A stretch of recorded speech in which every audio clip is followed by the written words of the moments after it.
എല്ലാവർക്കും നമസ്കാരം.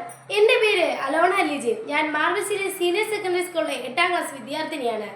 നമ്മുടെ ദേശീയ ഉത്സവമായ ഓണനാളിലെ വിശാഖ നക്ഷത്രത്തെക്കുറിച്ചാണ് ഞാനിവിടെ പ്രസ്താവിക്കാൻ പോകുന്നത്.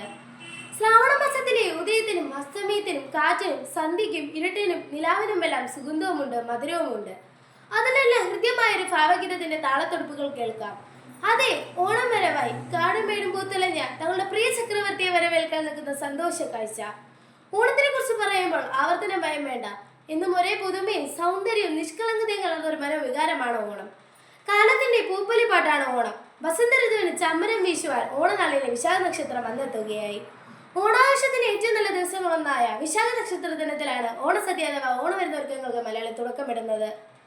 കേരളത്തിലെ ഓണാഘോഷത്തിന്റെയും ഓണസദ്യയുടെയും പ്രാധാന്യം മലയാളത്തിലെ ഒരു പഴയ ചൊല്ലായ കാണാൻ പറ്റിയ ഓണം ഉണ്ണണം എന്നത് തന്നെ വ്യക്തമാണ്.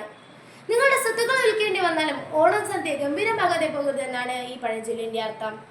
ഓണോത്സവം സംസ്ഥാനത്തെ വിളവെടുപ്പ് കാലഘട്ടത്തെ അടയാളപ്പെടുത്തുന്നതിനാൽ പണ്ടുകാലത്ത് വിശാഖ ദിനം പൊതുസ്ഥലങ്ങളിലും ചന്തകളിലും ഏറ്റവും തിരക്കേറിയ ദിവസമായിരുന്നു. ഓണത്തോടനുബന്ധിച്ച് നാട്ടിൻപുറങ്ങളിൽ നിരവധി തരത്തിലുള്ള കളികളും മറ്റും ആരംഭിക്കുന്നതും ഈ ദിനത്തിലാണ്. വിശാഖ ദിനമായാൽ ഓണം അതിന്റെ പകുതി ദിനത്തിലേക്ക് എത്തിയെന്നാണ് പറയുന്നത്. എല്ലാവർക്കും വിശാഖ ദിന ആശംസകൾ. നന്ദി.